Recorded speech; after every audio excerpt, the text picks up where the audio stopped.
Good morning students. Myself Dr. Harshita Rathore, assistant professor psychology. कल हम बात कर रहे थे सहसंबंध क्या होता है।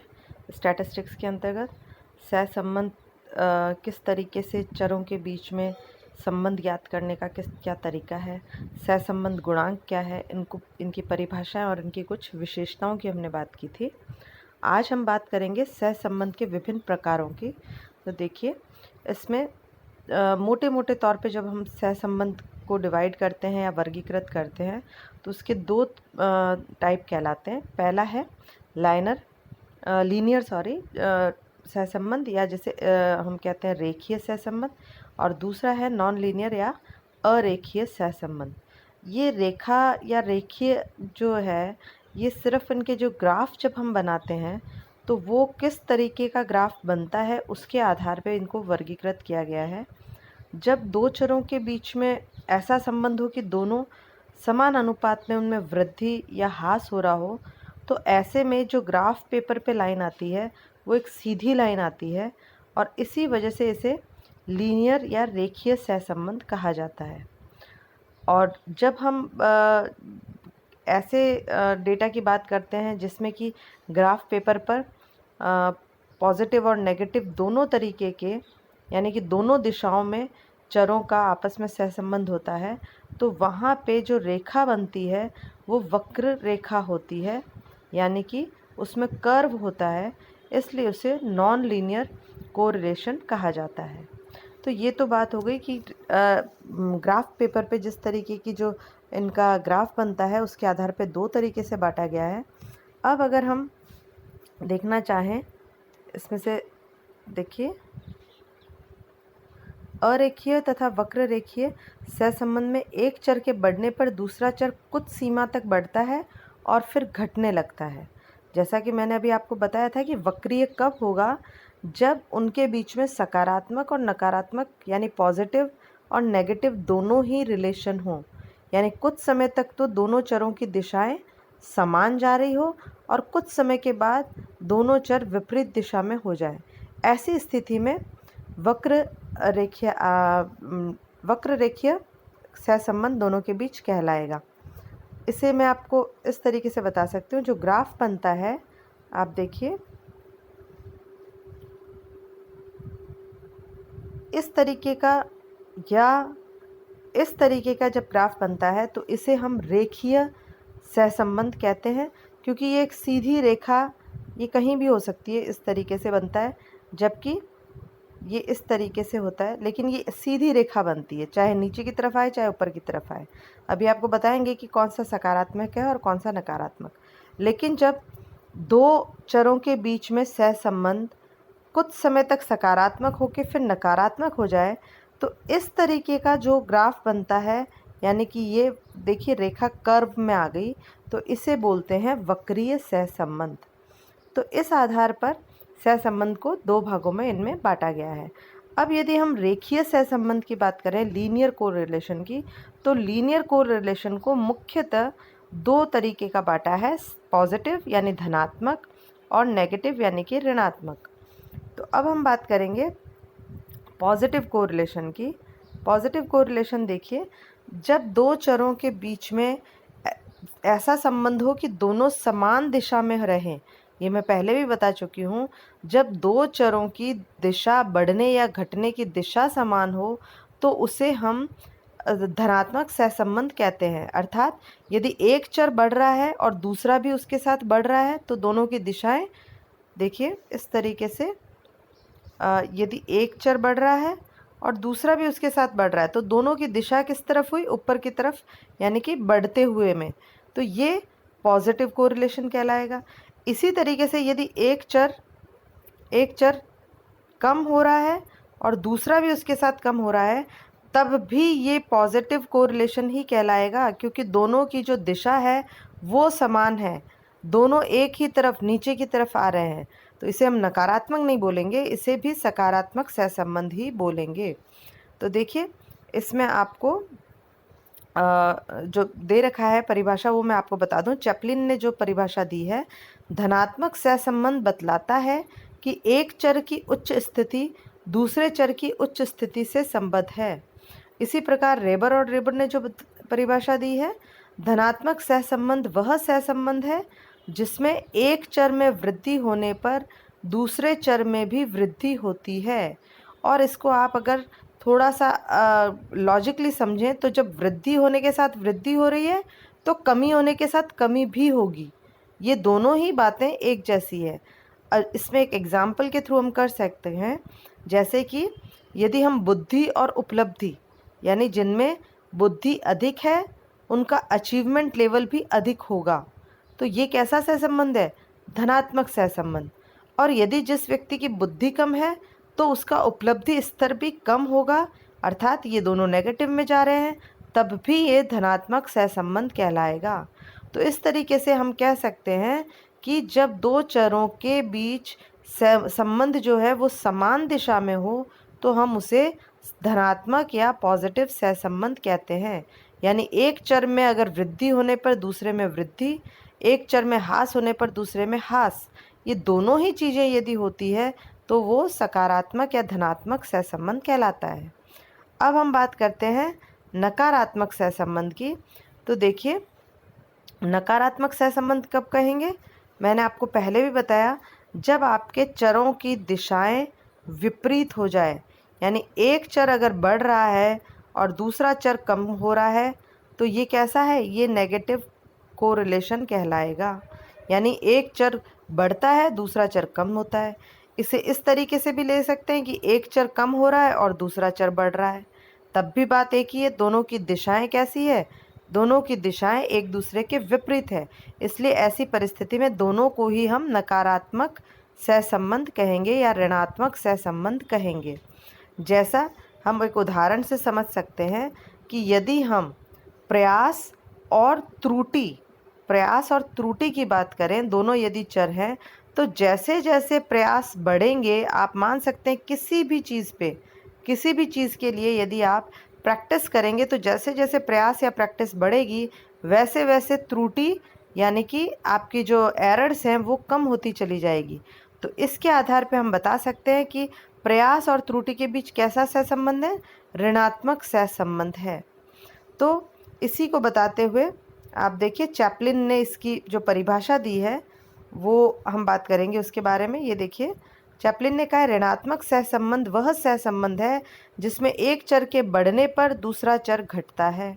रेबर और रेबर ने भी इसी तरह बताया है, ऋणात्मक सहसंबंध वह संबंध है जिसमें एक चर बढ़ने पर दूसरा चर घटता है।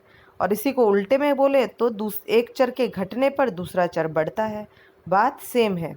तो इसमें उदाहरण जो दे रखा है वो देखिए, थकान और उत्पादन के बीच में दे रखा है।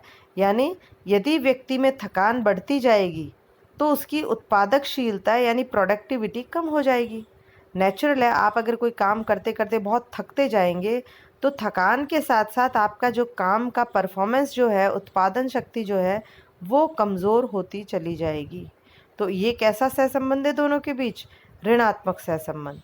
एक और सहसंबंध की हम बात करेंगे, हालांकि यह न तो लीनियर सहसंबंध में आता है और न ही वक्रीय सहसंबंध में आता है या नॉन लीनियर में आता है। ये है शून्य सहसंबंध। शून्य सहसंबंध का क्या मतलब है? जब एक चर में वृद्धि अथवा ह्रास होने पर दूसरे चर में न तो वृद्धि हो और ना ही ह्रास हो, दोनों चरों के बीच ऐसे संबंध को शून्य सहसंबंध कहते हैं। शून्य सहसंबंध से क्या पता चलता है? कि दोनों चर असंबद्ध है, दोनों में कोई रिलेशन नहीं है।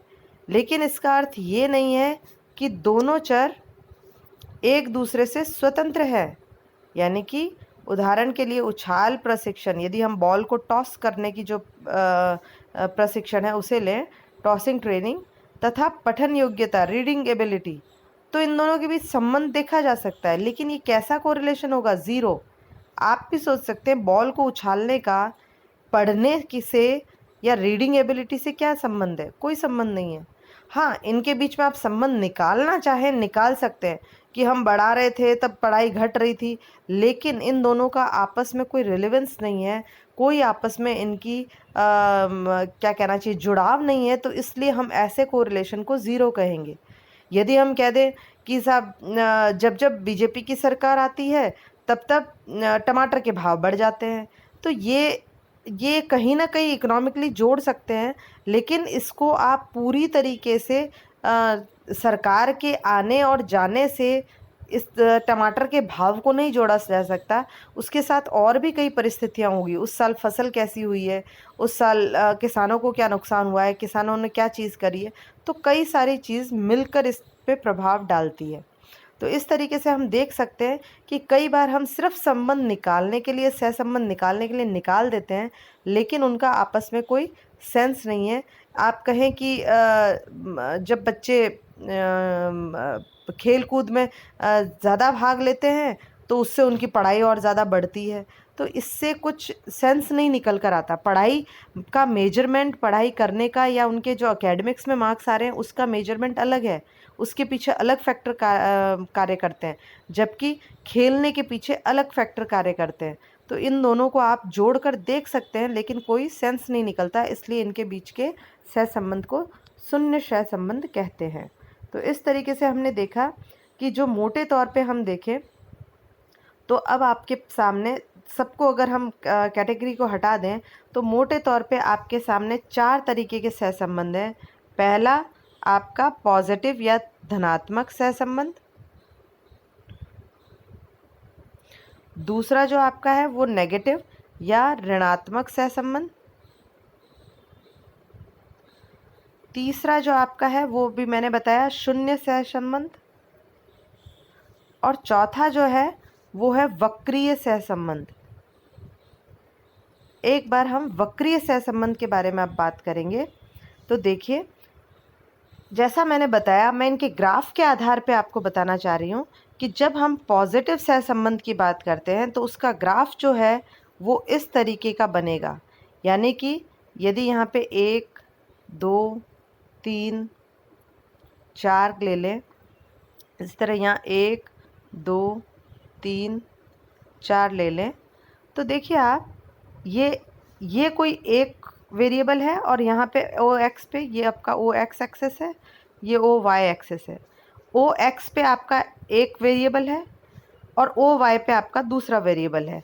हम यहाँ बात कर ले अगर बुद्धि यानी आईक्यू और यहाँ पे निष्पादन यानी परफॉर्मेंस की, तो देखिए जैसे जैसे ये आप इस तरीके से अगर इसका बनाएंगे, ये यहाँ तक आया, ये यहाँ तक आया, ये देखिए आपकी जो लाइन बनेगी वो इस तरीके की बनेगी।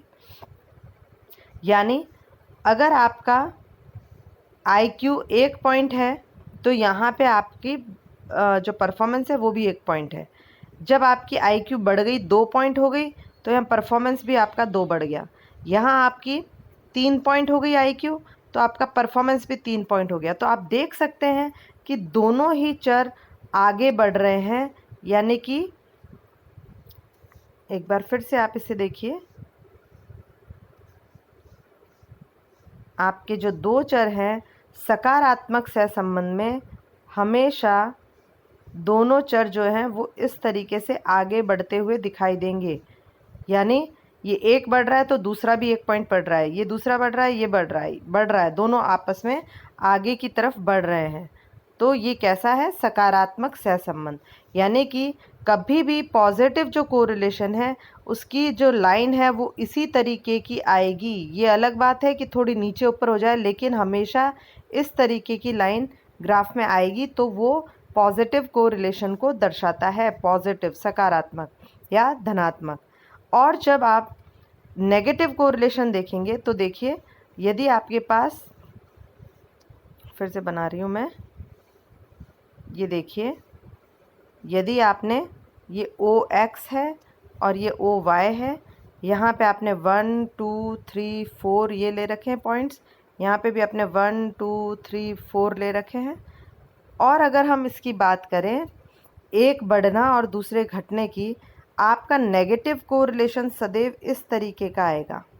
यानी कि आप देखिए, ये जब 4 पर है तो नीचे वाला को जो आपका वेरिएबल है वो 1 पर ही है।